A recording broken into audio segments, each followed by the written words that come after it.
You are listening to a Nerd Room podcast production. We, the Nerd. Bunch of nerds.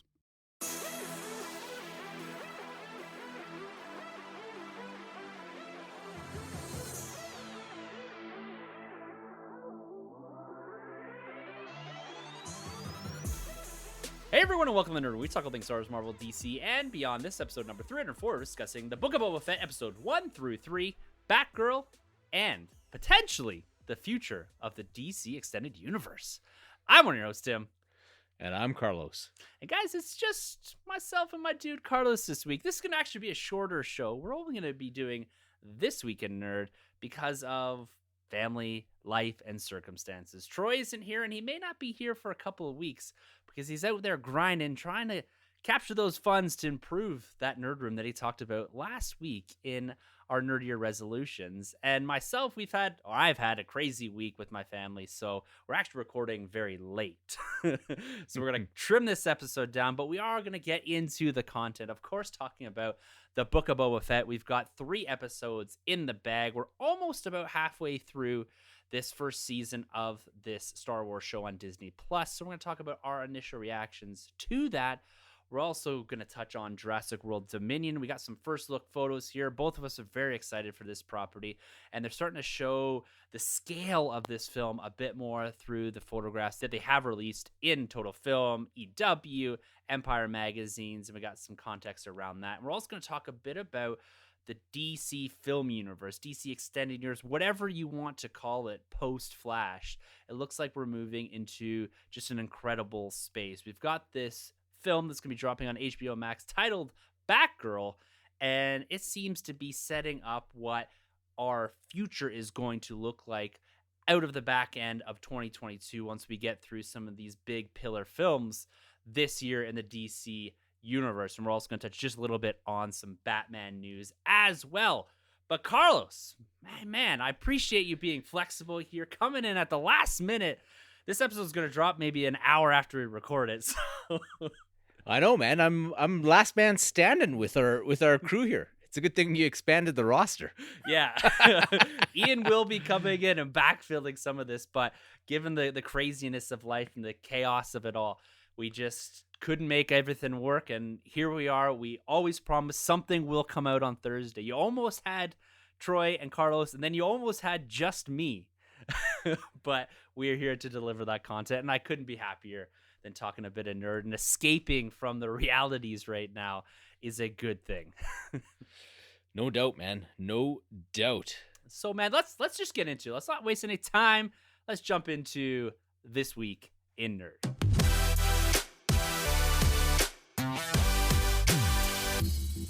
All right, we can't go any further in this episode without first touching on Star Wars, a franchise that we have been apart from a little bit if you're not reading the comics and reading through all of the books that are dropping right now, the High Republic stuff. If you're looking for the film universes, which is where kind of we sit, or that film Disney Plus universe, wherever you want to talk, and particularly this Mando stuff, we've had 2 years of subsequent Mando projects, and this year we get this spin-off in the Book of Boba Fett. Now, we haven't talked about it much, or at least since it dropped here on the podcast, because we spent the last couple of weeks wrapping up 21 and looking forward into 2022, and we also had our No Way Home review. So it's been a while since we've actually had an episode like this where we could just talk about some of the ongoings of nerd in and around the Star Wars, Marvel, DC, and beyond spaces.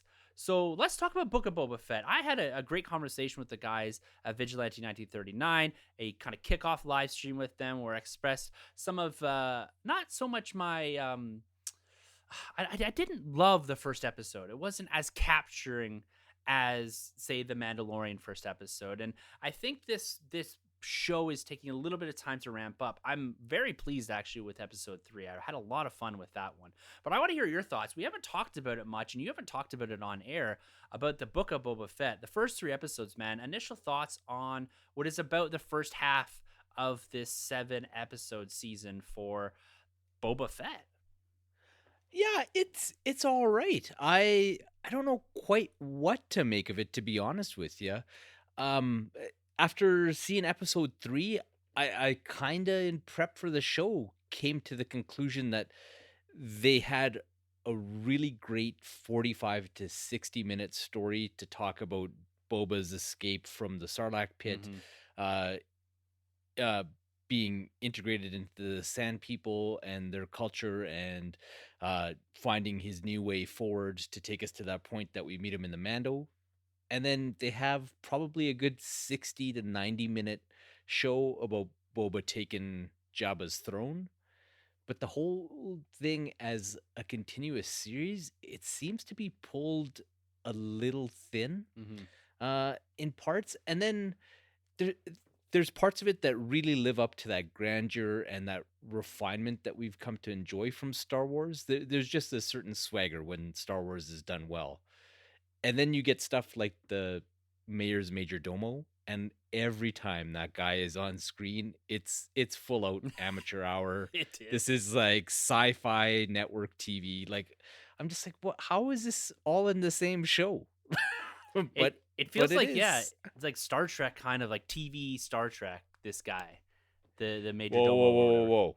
Hey, some That of it's it, good, but it's funny that you say that though, because like I think that's why I'm having a hard time with him, because Star Trek Discovery and like the new Paramount Plus Star Trek stuff, it's like high level, well written, really well acted, and really refined.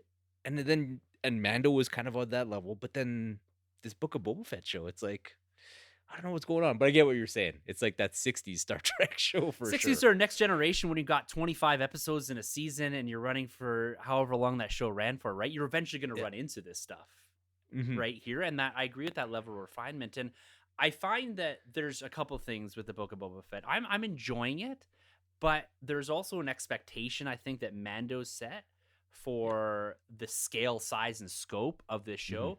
And this show is very different. I would parallel this very much to a comic book literally being translated onto screen. This feels like a 6-issue Boba Fett spin-off comic book series that they're telling a bit of the backstory about the Sarlacc pit and a bit of forward story and all that. This doesn't feel like you're saying like there's enough substance to get a 7-episode, 45 minutes a piece type of story out of this. It's very small in scale. It's very personalized around Boba Fett. Where Mandalorian, yes, there's a lot of that back and forth between him and Grogu, but every episode's on a different planet. Every episode he's in space, he's flying around. He hasn't really left the confines of Jabba's palace outside of going to the mayor's office when it comes to the stuff set in the quote-unquote present Mando time. And the other stuff is him wandering through a desert, which, you know, has some character to it, but over time, you know, it's just sand, right? Yeah, and it doesn't. It kind of just seems plodding and kind of running in place. Like even with something like the Bad Batch, that show had its fair share of lesser episodes, but there was always hope for the next one. That you knew that there was the promise of something bigger, cooler in the next show, or that you'd get to see the characters take big steps forward. But with this, I kind of feel like we're going to end up in the exact same spot that we started. Yeah, it's a slow and steady transition to get Boba Fett into the hero's position, get him into a spot where they can tell a hero's journey. I would have actually preferred like this dual storytelling. I think it works in parts, but it extending all the way through 3 episodes, I think is a little much. I would have much preferred, I think, either I'd said this in the live stream, either a prologue that was released in the weeks leading up to, like a 15-20 minute prologue to cover a lot of this, or if there was an episode about him getting out of the Sarlacc pit and eventually getting to the costume, the garb that we see him in Mando, if that was actually an episode in season 2 of The Mandalorian, where they just took a break from the Mando story and gave us a quote unquote bottle episode where they told Boba's offshoot story and got him to that point. Because a lot of that, especially when he's putting on the sand person armory and garb and all that, like that felt like, oh, that's why they're telling this story, so we understand why and where he's at in Mandalorian. Like a lot of the mystery of Boba Fett was that you didn't know what was going on, and they took every opportunity to explain everything from the Sarlacc pit, which is incredible, to why he didn't have his armor, to why he looked the way he did, to why he dressed the way he did, to why the way he fought, right? So they told you everything. And some of that could have been left. I think coming out of the Sarlacc is a necessary piece, and I love that. But a lot of that other stuff, the wandering through the desert, like it's a bit much. And I do think that this will become a piece of the book where Mhm. you look back and say, okay, this makes sense. And this inevitable war that they refer to in episode 3 likely has him going and riling up the Sand People to be his army, would be my guess. And so you're building a bit of foundation for that. But yeah, there's some I enjoying it, but again, I come back to the comparison that it is very small and it's a comic book. Like this feels like a comic book come to life to me.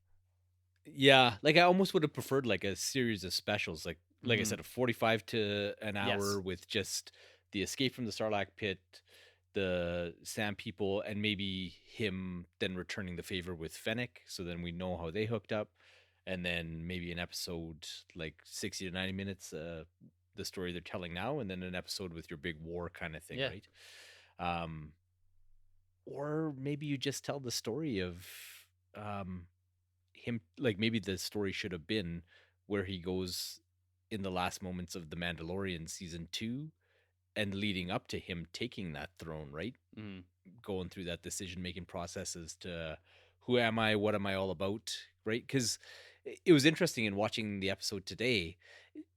Boba didn't feel like the badass that he was in the Mandalorian season 2, which takes place before this story, right? And you had this guy who was confident and self-assured and could take care of business. Whereas in this, it's like he's always getting his butt kicked, be Hmm. it in his underwear or if he's in the armor. And yeah, it's just weird. And some of the creative choices are weird. Like, why do we need a 10-minute chase with the Power Rangers and the Those weird? bikes were not good looking. Like they were so stiff. Yeah. Like it's that really took me out. Not only the color, but the how wooden they were. Mhm. Like it felt like they were just in place. Like they had no personality to them. Because that's one thing the vehicles have in Star Wars, right? Is they feel real. Feel like they're weighted right. They move right. They're sleek. They're slick. This just felt like a piece of wood that they were moving around the volume. Yeah, and for me, it was just like it was kind of weird because you're telling a story about people in like the workers community of Moss Eisley that can't afford water, but yet they have all these sweet tech upgrades. They're the slickest looking people on the show, and then they have these like super futuristic bikes that seem um more quote unquote modern than the bikes that Boba steals off of like the biker gang. That's terrible. Yeah. Like it just, I don't know. It just has a weird. I don't dislike it, but it just has a bit of a weird construction to it, from just the narrative style to even just the aesthetics of Mhm. things, like the Power Rangers and all this other stuff. So Yeah, it is odd. I think it'll be interesting on this one to look back after the 7 episodes, I believe it is, to see holistically if it all kind of moves together, right? I'm still trying to think of this. It is called a book, and most shows, you want to have standalone episodes, but holistically, it should all work together. It'll be interesting Mhm. looking back on this one to see how it does land, because it hasn't come out firing the same way Mando did. It hasn't been getting, at least from what I'm seeing, the same amount of consistent praise. I think a lot of people are seeing some of the holes here, and that it's a different story than we were expecting, I think, or at least the pace of it, like you said, and the construction of it is a little different. And Mando not wearing his helmet seems to be a thing that a lot of people are, or not Mando, sorry, Boba Fett are taking a bit of issue with. And I personally think that's a creative decision to distinguish him from Mandalorian, so that you don't Mhm. have this like a guy walking Likewise. around with a Mando helmet all the time, right? And so he spends a lot of time as Timor Morrison as Boba Fett without the helmet. And that's thrown a bit of people off, right? Because the whole thing I know a lot of people love is the mystery. That's the allure of Boba Fett, right? And as soon as you have now taken away that mystery and are really deep diving into it, the character to me isn't landing the same way he did in season 2. Yeah. Yeah, I'll be curious to see where it goes, but Mm-hmm. like at this point, I'm more looking forward to Tamora Morrison playing Captain Rex and Commander Cody Yeah. and Obi-Wan. So It's gonna see be what awesome. happens. There's some cool cameos though, as Star Wars does. You got the Pike Syndicate showing their face from Solo. We've got the twins, Jabba's cousins. I thought these were guys that, or a guy and a girl that had shown up before, but I think they're new. But it's cool to see Hutts kicking around. I think they were from the Clone Are Wars. they from the Clone Wars? The Okay. female one, and then there was like the Pikes have played a role in the Bad Batch, Yep. right? Yep. Because they were rolling with the Spice Sisters there, and then yeah, and then even like just the background cameo, my kid picked up the one mechanic lady who takes care of Grogu all the time. Oh, There's a she's in scene it? where she's just walking and she's got like the pit droids with her and stuff as she's I going down totally the missed street. that. Yeah. That's cool. Yeah. Then we got to see Tashi Station and a couple of characters. I don't remember their name, Cammy and something, that were part of a deleted scene. Okay. From A New Hope originally. So that was when Boba goes in and beats all the gang members up, and there's the two patrons that are there that are kind of cowering in the corner. Okay, yeah. So apparently they are friends of Luke Skywalker from A New Hope, and that was Tashi Station that he was in. Oh, cool. Yeah, and so if you go back, it's like the only deleted scene from Star Wars, and you go back, or one of the only ones, and you go back and look at that, and they've kind of brought that and canonized all that. So that's Very cool. That's a very, very deep cut. And then you've got Black Karistan, or however you say his name, Black K, we'll call him, the big Wookiee, the bounty hunter Wookiee from the comic books, which is really cool. So he was introduced in one of the Vader runs, I believe, with Dr. Aphra and that, and he spent quite a bit of time on Tatooine with Boba Fett, even at times. During the original trilogy era. Well, yeah, no, and he looks super cool, but nothing's as cool as my man Danny Trejo showing up as a keeper. And Come a keeper of a Rancor that would have been funded in an instant had it come during the airing of these episodes, and with a Danny Trejo backer goal. Yeah, and a swappable head to give it the Return of the Jedi head, and this new head with the ring. Man, I'm telling you, look, you go back into my Twitter. I'm going to flex a bit here. I literally put together a piece that just said, the Book of Boba Fett has announced the Rancor as being part of the series. And I stuck a Book of Boba Fett thing on the Black Series Rancor, the prototype. And there it is. I tell you, and we talked about this when we saw like the fall of the Rancor, the HasLab Rancor there, that if they had either waited or promoted the Book of Boba Fett, like this wasn't anything, why they hid this, I don't know. But it's infuriating now because you're right, it would have been funded, boom. And really, if they had waited just a few weeks, there's no way that they're completely oblivious to it being in the Book of Boba Fett. They'd waited a few weeks, they would have got the benefit of people falling in love with the Rancor again, the potential of Danny Trejo's Rancor keeper, but also you would have had the space between people paying for the Sky Striker and the Proton Pack and jumping into the next project being the Rancor. So yeah, it was just silly planning on everybody's part. Well, in the illusion that we're going to get Boba Fett riding a Rancor at some point, there's another tier. You get the first Tamora Morrison helmet off Boba Fett from the show riding a Rancor, right? With chaps. Yeah, with chaps. Come on, that's this will get repackaged. I think for sure in some capacity. They've got the prototype, they've got the sculpt. They're going to add a couple tiers where, like you said, you get Danny Trejo, Robert Rodriguez, mainstay, showing up. Maybe you'll get the platform thing. I don't know. But it seems so foolish now when looking back that they just didn't. Someone in Lucasfilm wasn't like, let's just, even if they didn't tell Hasbro, let's just wait on this a few minutes, guys. Just give it a month, and you're literally going to have a revitalization of a Rancor that's going to have what seems to be a relatively good chunk of story told around it in the next couple episodes. I know. Well, and it even just made sense for Hasbro to just manage their fans. There's so much there. Yeah. Very, very frustrating. But let's see where the show goes. I look forward to looking back on this when we get through the 7 episodes and seeing where this actually takes us. If Boba Fett is any further along, or like you said, if he feels like he's relatively in the same spot, I really think that he's going to go through this full transition into being the next hero.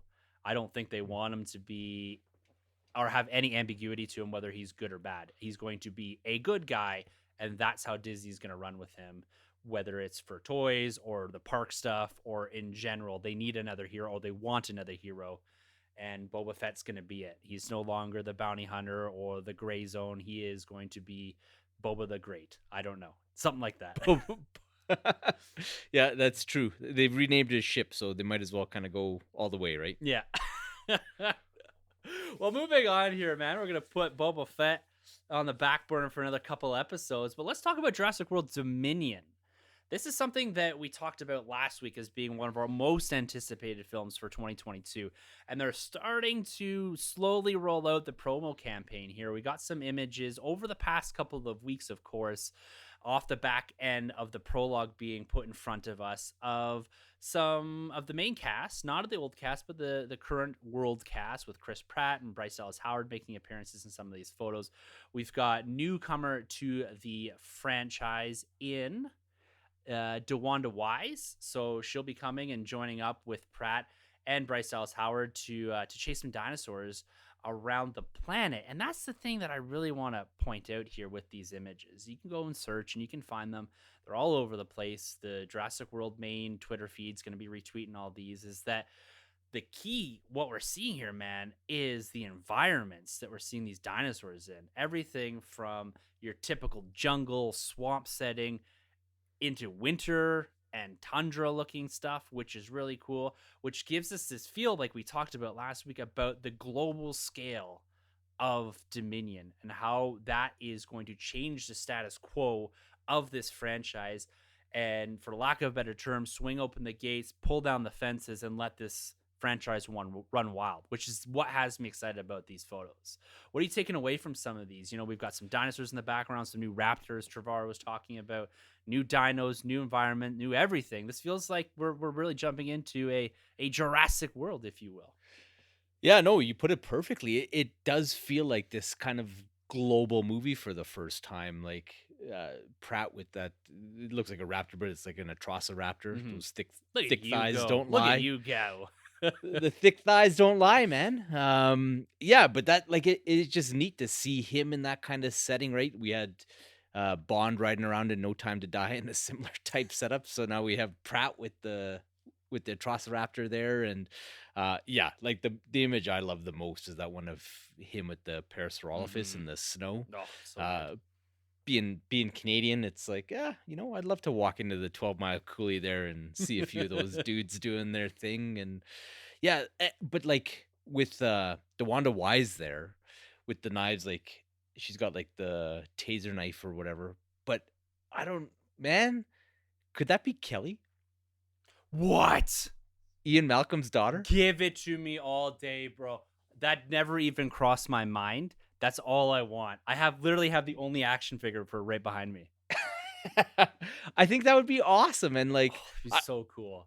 I quite like that character in The Lost World. I know she gets a lot of heat, but I think she's great. Like the young lady played it well, and she had some great lines. Just some great But, moments too. Like some of it, yeah, it was different, but you Mhm. need a kid, you need that vantage point. You dropping this bomb on me, man. Like you look at my display behind me. I've got Yeah. goosebumps thinking about that. That could be. What if that is Kelly?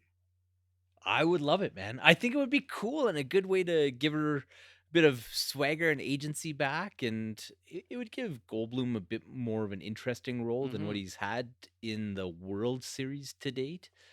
Yeah, man, I'm all for it being Kelly and her being in the thick of things, and why not, right? Why not? If you're gonna bring a character like that back, this is the movie to do it. You've already got the big three coming back, and what a dynamic! You know, introducing a character like that has experience with dinosaurs, understands it a bit. It'd be cool to see where she took her life post the Lost World. You know, Yeah. given those experiences and pairing her up with Chris Pratt, that man, phew. Well, it would speak to why she's like this kind of dino badass. It seems, right? She's got the Mhm. specialized weapon. Her clothing is really unique. Like it's not a police or military type uniform. But it's something. It's got some structure to Mhm. it. Like few kind of superhero-y elements. Like she makes Chris Pratt look like he's slumming it in his leather vest Yeah. there. So yeah, Wow. I don't know. I think it would be cool. I think it'd be awesome if it was Kelly, and like the actress looks like she could be the right age, because I think Kelly is kind of that 12 to 16 in the Lost World. So Yeah. Yeah, I'd say even on the younger side, yeah, for sure. yeah. Wow. Wow, man. All right. Well, you just whether she's playing that character or not, I think it's cool just to see the addition of more characters, which if this is going to be a baton passing of sorts, or I don't know if they're going further with a 4 or what have you, but introducing more new characters or bringing back, like, nostalgia's big right now. We just saw No Way Home, guys.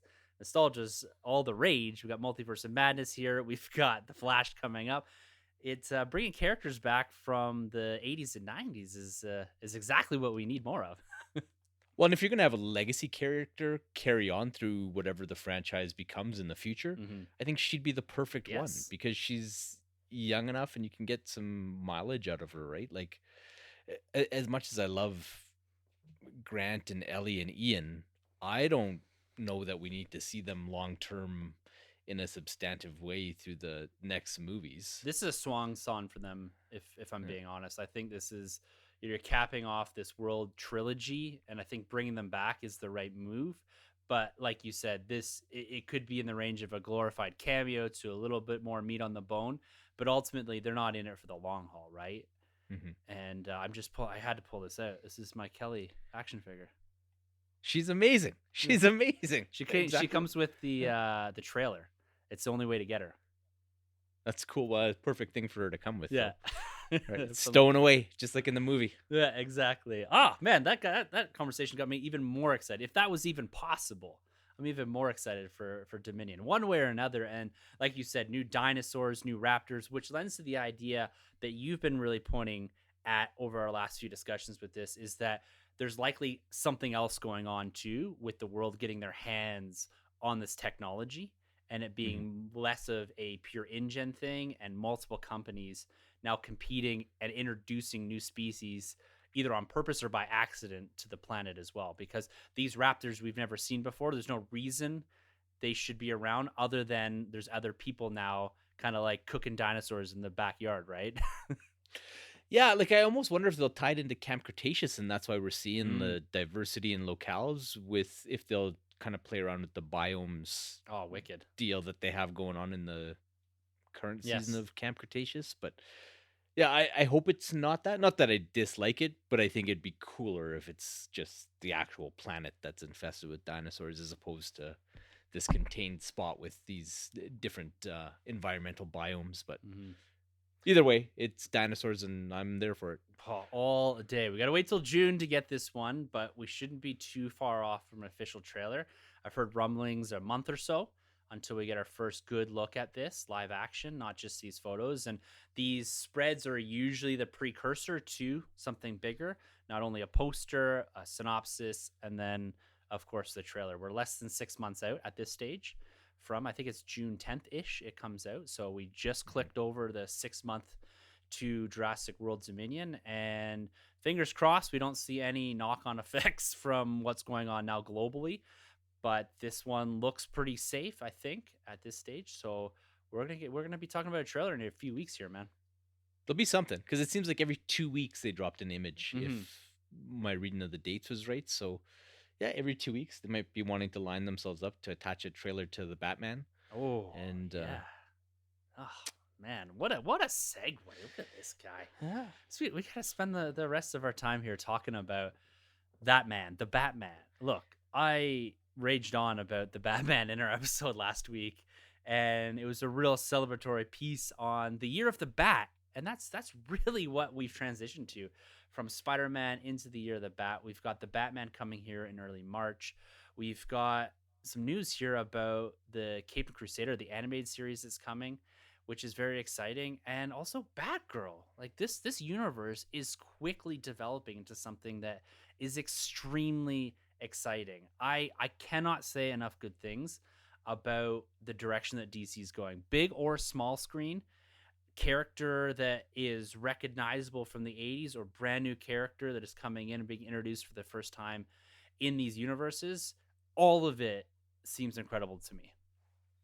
Yeah, man, they're crushing it. Like it's exciting times and whatever you want. You put it perfectly. Like just last night we get the premiere of Naomi, Hmm. character who's been on for a year or two, and then we're getting all the Batmans, the character that is in the book that DC gets its name from. So yeah, it's pretty exciting to see just the spectrum of offerings that they have this year. And that's the cool thing about their approach to all of this too, right? You look at Marvel's structure; they've had a direction for a long time, and I kind of like this almost open source of storytelling when it comes to DC. It's like we're gonna pick from everywhere, and we're gonna offer you a bit of a buffet, to put it in terms that maybe Sanjay would like to see, and just say what do you guys like, and let the fan base, let the GA kind of decide a little bit of this, while also just telling good stories of great characters.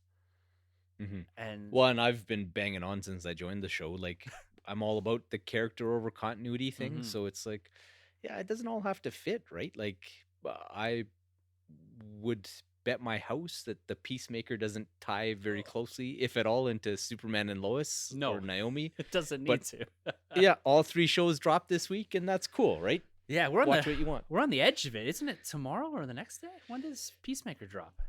Yeah, when folks are listening to this episode, Peacemaker will be on HBO. So So we'll be talking about that next week. 3 episodes, guys, that drop tomorrow, which is very, very exciting. I can't wait to get into that. But before we get into Peacemaker next week, we got to talk a bit more about the Batman. Let's touch on the Cape Crusader animated series. This is something that we've been talking about from its announcement through DC fandom, the excitement behind the creative team on here. Everyone from Matt Reeves, who's doing the Batman, of course. We've got J.J. Abrams on board. We've got Bruce Timm and James Tucker from the animated series fame from the 90s show there. And they're adding another longtime comic creative, someone that has a huge history, not only with this character, but with characters like Captain America. And that's an Ed Brubaker, which kind of like spiked my interest again in this. Like, how many creatives are you going to put on to this show that just have an unbelievable track record in not only telling good, well thought out comic book stories, but comic book stories that are focused kind of around Gotham? Because he did Gotham Central, correct? he did, yeah. Yeah. And he's written a few other, like he had a run on I don't want to. I think it was Batman. It might have been Detective, but he had a run on one of the mainline books. I'm pretty sure it was Batman, as well. So yeah, he's well versed with the character, and I love the fact that he's come in as the guy to head up your writers' Yeah. room, right? And then you have your Tim and your Tucker as your showrunners. It seems like a marriage made in heaven. It's just a creative powerhouse that they've put together for this thing. And like, it's interesting because you take the concept of the show, which is in itself is exciting enough, but you build in the continuity from creative teams from the animated series. You're adding in what are likely overseeing production people in Abrams and Reeves, and now you're putting Brubaker into the writers' room. You know, Brubaker's a favorite of mine because he is responsible for the Winter Soldier arc in Captain America, one of my favorite Captain America runs there from, I can't remember, sometime the mid 2000s there. And I love the way that he resurrected Bucky and how he was one of the ones that really took Captain America. You know, a lot of it's credited to the Winter Soldier film, but modernizing that character, he played a big piece in that, Yeah, in through that 100%. Brubaker run of Captain America, and modernizing really his whole universe to the point where Ta-Nehisi Coates, who's writing the current Captain America comic book, is still referencing back to that Brubaker run. There's still threads that they're pulling through, over a decade later. And that goes to show the importance of that, right? And that how big that film was and how important that film was for the character of Captain America on film. Brubaker's responsible for all of that. And to see that he's done that, and then he's also done Batman stuff, man, it's perfect. I'm so excited for this. 23 though, we got to wait for to get this one.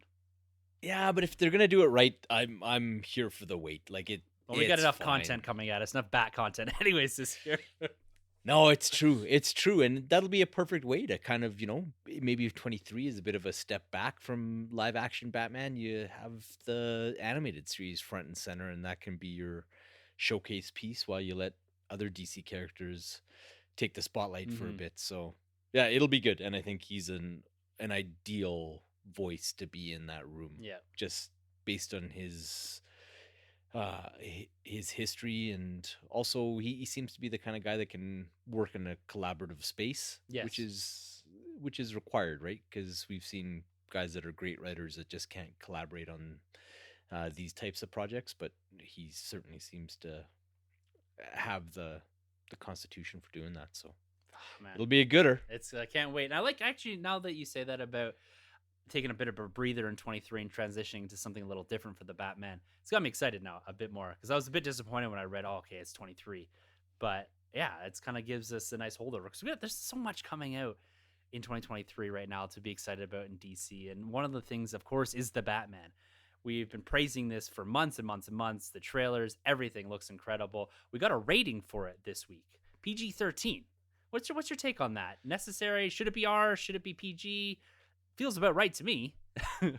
Oh yeah, like a blind man could have seen from the day that they announced this movie that it was going to be PG-13. It just makes sense. Like the Dark Knight proves that Oh yeah. you can tell a pretty gritty adult drama with a PG-13 rating. And you look at a movie like Captain America the Winter Soldier, nobody's going to say that it was shy on action and that the fights weren't brutal and that we didn't get some visceral action. That one was PG-13. Like I don't know what you want that would constitute it being an R. Like you're not going to get nudity, but you're not going to get nudity out of that No. cast anyways. And like I don't know, I would argue that the best X-Men action that we've seen was in X2, which was a PG-13 movie. But you know that he's ripping those people apart. They just show it in a different way, right? And Mhm. that's what this is going to be as well. I think this is Where going to rely a lot on audio for the hitting mm, and the visual. Where I agree that you don't need the blood splatter. You don't need like Batman's not out here tearing guys' arms off, right? nope. It's all about the physicality. And you look at scenes like you said with Dark Knight, the jail scene with the Joker, him beating the crap out of him in there, like one on one. Like that's a visceral scene where Batman's taking him apart, right? And there's some intense stuff. And the R seems to be it's just the language a bit and some of the violence, but there's nothing I've seen in these trailers that stands out to me being like this needs to be an R or this doesn't work, right? Like No. there's nothing there. And also, why are you going to alienate a huge chunk of your audience by making it an R? Like that just seems silly to me. Yeah, no, totally. And the other thing too with ours is that I find that if if you're gonna open the door for an R rating, that's one thing. But sometimes uh, because there's an R rating available, the filmmakers do dumb stuff. Like in my best example of it is Logan. And like Professor X and all these F bombs getting dropped all over the place. Like I am not a prude by any stretch of the imagination, and I swear like a trucker. Me But it too. just became it just became silly and Hmm. it made the whole thing seem dumb, Yeah. right? Like and like the Harley Quinn movie as well. They did things because they had an R rating open to them, but that movie could have been PG-13 and you probably triple your box Hmm. office um, by allowing your young lady audience to be able to actually come in and see that movie. So, yeah, it just makes sense Yeah. to me. Well, and like show me a story too. You've been reading Batman for your whole life. Show me an R-rated comic book that needs to be translated directly onto the screen, right? The one doesn't exist, right? Killing Joke, maybe you can argue is R-ish, Yeah, but outside but of that, like where's the R comic book, right? Like that character's been PG-13 forever. oh, totally. Well, and even the Killing Joke, like that is the one R-rated Batman movie, and it's terrible. So there you go. So I'm right there with it. Like in any sense, I'm a grown man, so I'm gonna see if it's R or not. But I agree with the decision to take this to 13. It only makes sense. And look, they're also trying to build universes, like not just one. And Mhm. you need a four quadrants movie. And your Batman, your relaunch of your Batman solo franchise has to be one a success, and two, it has to be accessible to anyone that wants to go see it, right? It's there's a time and a place to tell an R story, and the Joker was there. It was that. Um, but do you want what is meant to be one of your mainstay pillars only doing the 18 to 49 men audience? No. Yeah. Oh, probably the best argument I can have for it is there is 2 Planet of the Apes movies that are heavy, dramatic, are full of action and intense scenes, and they're PG-13, and they're made by a director who might be the same guy making this movie. So there's your proof of concept. If you want to know what a PG-13 Matt Reeves Batman movie looks like, you have 2 Planet of the Yep. Apes movies. And if you tell me that they weren't dark enough for you, they didn't do enough character work for you, or there wasn't enough action, then I'll listen to your argument as to why it needs to be R. But aside from that, no, this is the right play for both the filmmaker, the studio, and will ultimately serve the audience, like you said, Yeah. the widest audience possible. Exactly. I can't wait, man. I can't wait for the Batman. But another property that I'm really looking forward to that we have to talk about here is Batgirl. Batgirl is coming, guys. Now, this is going to be a bit of a spoiler section because this is some discussion that has been seeded by set picks that we are seeing dropping onto the internet. So, spoiler alert for Batgirl. But Carl, so I want to get your thoughts on this one almost immediately because of the character and also his sidekick that we're seeing in probably the most prolific set pick from Batgirl, and that is the mural that they seemingly are putting up on the wall of one Michael Keaton and his ward. So run me through this thought process of you seeing this and potentially what this is for Batgirl, because Batgirl seems to be setting up as really the epilogue to the Flash, it seems, right? Where the fallout of that is going to be seen in Batgirl potentially. Mm-hmm. Well, man, like first I see kind of that painted mural, that fresco style painting of Batman, and all I see is Batman, and it's like it's cool because it's an artist rendition of what they think Michael Keaton's Batman looks like, but he's not exact, right? Like I like the fact that Batman's image might be a little ambiguous to the citizenry of Gotham. So I was like, that's cool that they kind of went that way, that he's not exact, or I'm assuming that's not an updated suit or anything like that. It's just the artist's vision. And then somebody hits me up with like the full picture. And there's no way that these set images aren't planted by Warner Brothers because come on. Yeah. Who's taking that picture 2 feet away, There's perfectly, two guys holding this perfectly thing, framed, framing it out for them. Uh, Did you get it all? Like, do we nice have and to turn clear. on a light so you can see it better? Yeah. Yeah, Romeo, take a second Yeah. one just in case. But you got Robin. And this is the first time ever, aside from that hack job tombstone in a movie we're not going to talk about after The Flash, and you got Robin. And looking like Dick Grayson, looking fierce, looking like the Jose Garcia Lopez Superpowers action figure box, just stuck at the bottom of that thing. And man, like, I don't even love like the OG Robin costume. I think it's a little silly. But just knowing that our Robin exists in a live action Batman universe just set my heart aflutter. Like I couldn't send that picture to Troy fast enough because it was just like, man, because there had been a few rumors that Dick Grayson might be popping up in a Batgirl movie, and it's a good spot for him. So why not? But this really made it real. Like honestly, if all we get of Dick Grayson is this picture, it'll be okay for me. It'll be enough to get that tease because yeah, my boy always seems to get the short shrift with any kind of live action treatment. But if this means that he's actually going to be realized in a movie, that's amazing. It's so cool that they're integrating so much into this. Like when we talked about the Batgirl going on to HBO Max, there's discussion around, is this film going to actually be important?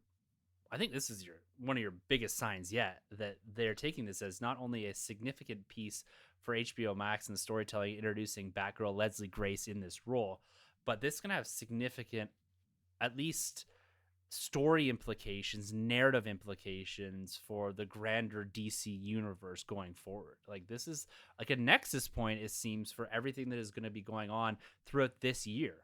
That Batgirl is going to be dealing with the fallout of a lot of this universe that is potentially going to be created post quote unquote Flashpoint, right?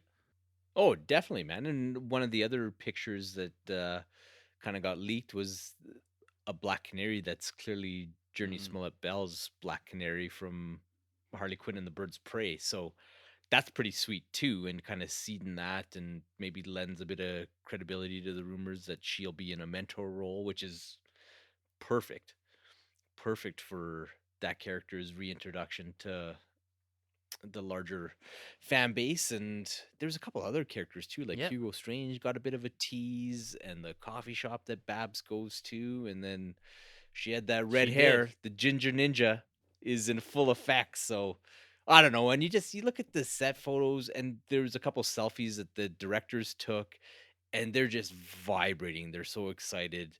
And then you see her, and she's under this like raincoat and umbrella, but you just can't, she can't contain the enthusiasm. And I just wish nothing Mhm. but the best for these folks making this movie. Like, it's going to be something special outside of all these really cool connections that we have to baller DC characters Yeah, all over the even place. rumors J.K. Simmons gonna be returning and reprising his role as Commissioner Gordon from, of course, the DC Extended Universe version.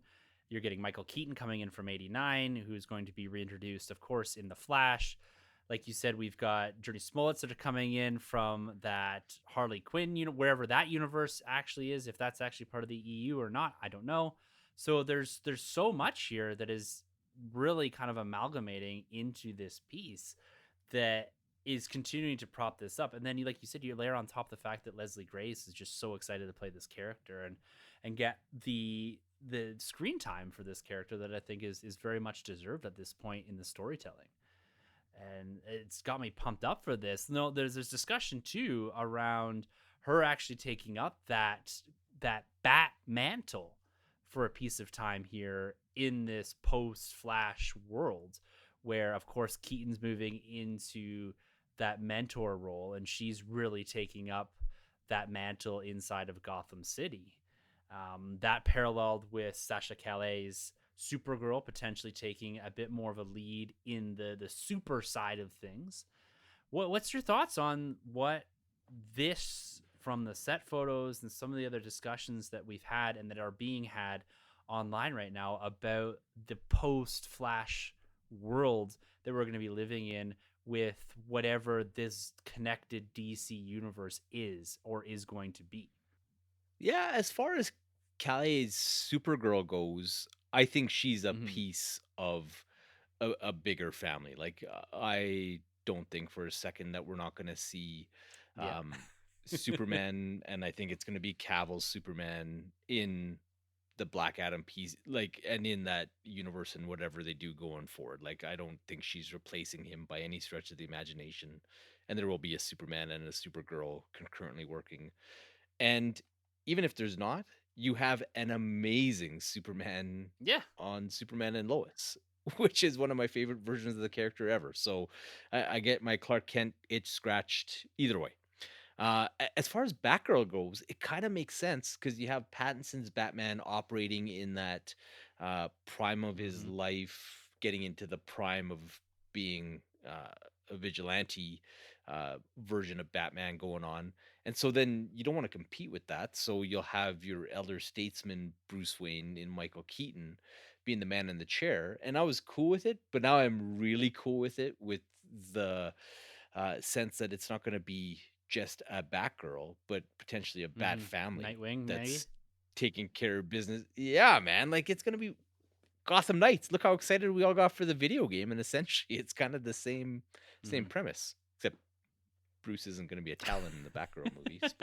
Spoiler for the game that Troy and I are calling out way before anybody ever plays it. But yeah, I think it just makes sense, right? And for me, from 1978 until 2022, Superman and Batman have always been your mainstays, and they've almost been like a barrier to the other Mm-hmm. characters getting time to shine, because you can kind of see that old school mindset where it's like, well, if Superman doesn't work, then nobody else is going to work. And then they try Batman and Batman works. So then it's like, well,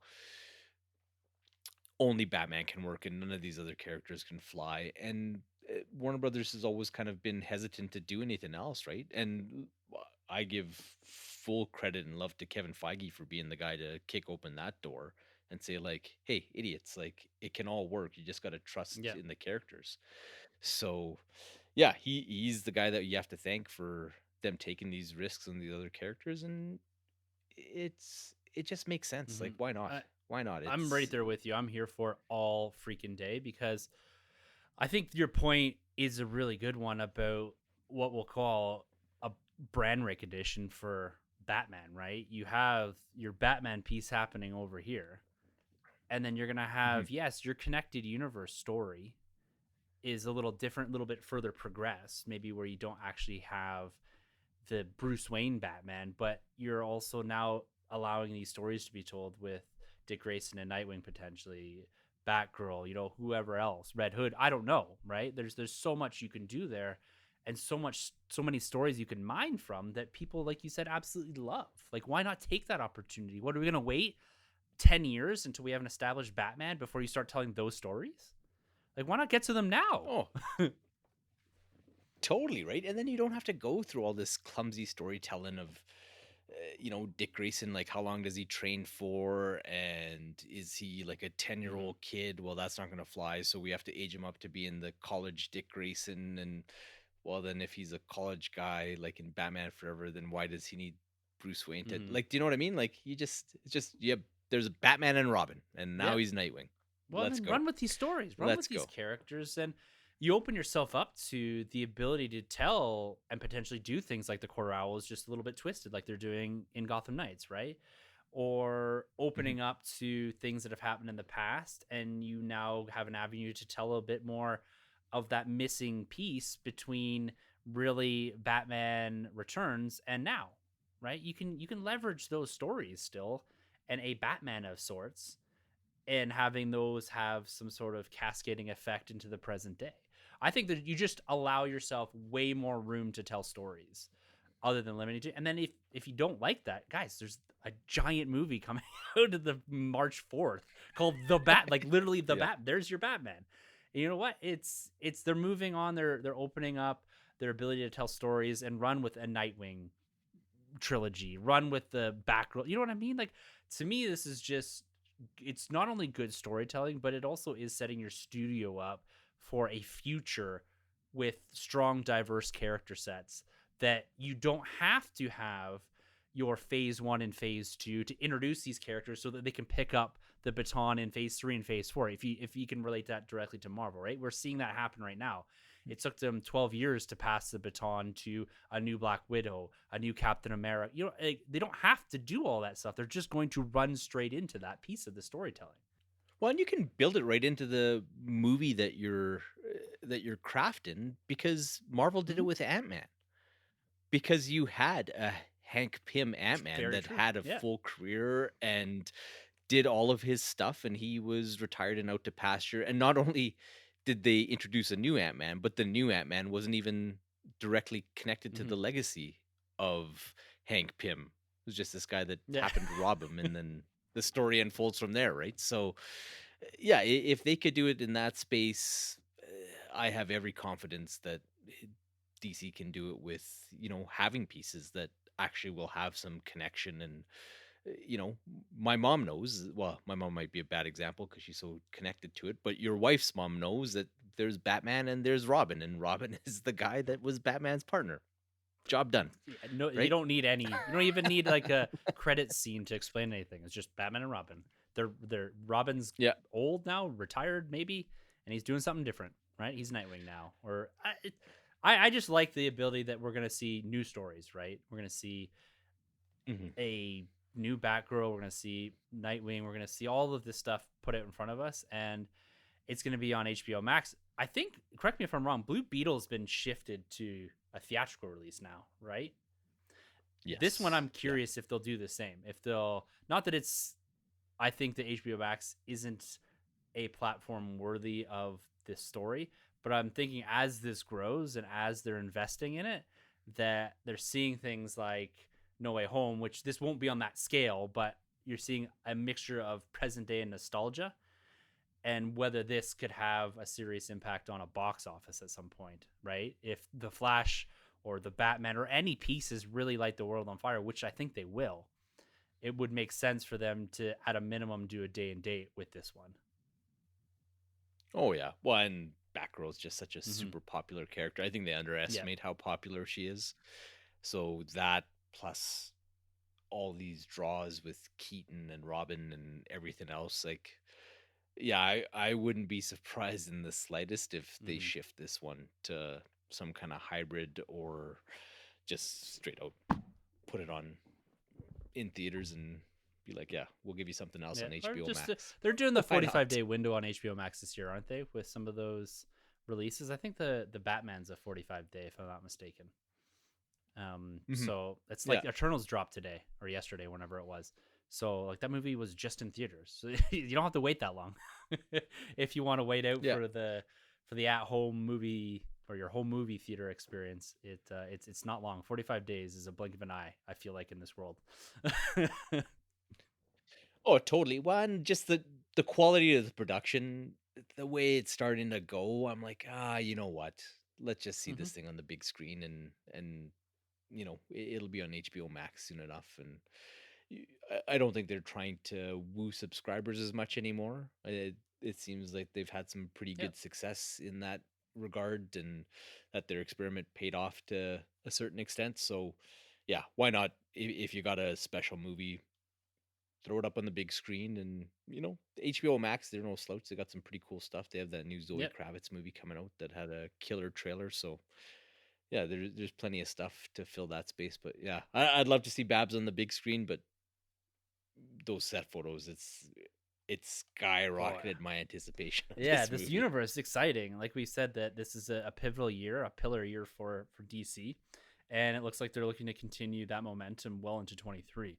If we go back a few years talking about the DC and the big question mark hanging over the head of Warner Brothers as to where this universe was going, we got 4 movies this year, guys. We've got at least 1, maybe 2 shows, and we're already seeing the production photos for stuff coming out in 23.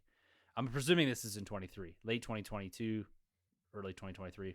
Yeah, they've said late 2022, but I think this is the first weeks that she's Mm. been on set. And then why clog up Yeah. more of your DC? Like, this is the most content DC film and TV, like, in that film universe that they're ever giving us. So there's no need to layer something like this on. Like, let's pump the brakes, put it out in February or January or whenever next year, and put it as a nice crown jewel of your 23 releases.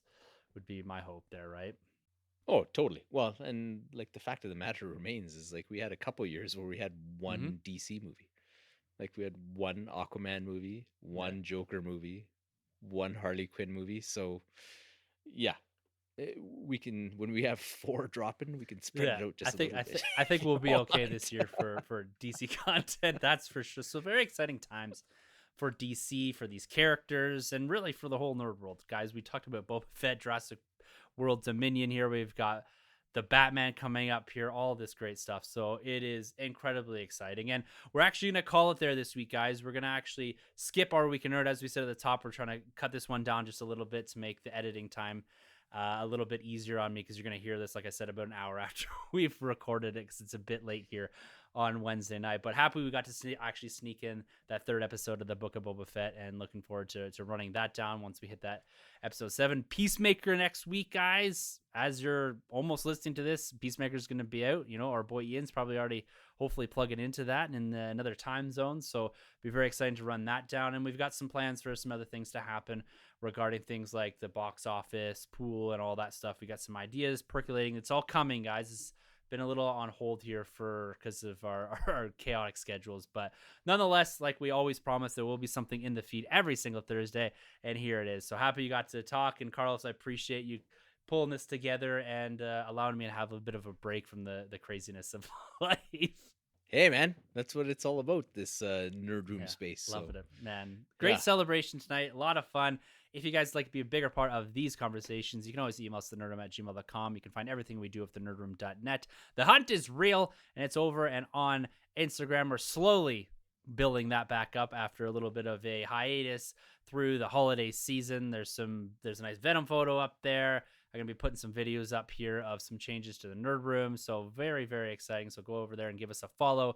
YouTube, we've got another video from Ian, which will be dropping likely tomorrow. I haven't had a chance to upload it yet, but there'll be our normal weekly drop of content there. He's got a really cool vlog style thing that he's put together with some more of the Toy Sapiens and Spider-Man days. So very, very cool stuff over there. So go over and give our channel a subscribe and do all the things you need to do to make YouTube like us more. We'd really much appreciate that. And Twitter, you can always find us there.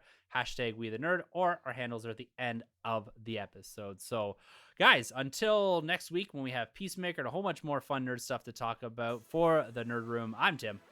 And I'm Batman. Thank you so much for entering the Nerd Room. This has been a Nerd Room podcast production. You can find our hosts Tim, Troy, Sanjay, and Carlos on Twitter at TheNerdRM, TroyTheBoy87, Sunjabi, and CDN Caped Crusade R. For more content from the Nerd Room, check out thenerdroom.net. And don't forget to subscribe to the Nerd Room on iTunes, Podbean, Spotify, or wherever you plug in. Use the #WeTheNerd to keep up with the latest from the Nerd Room on Instagram and Twitter.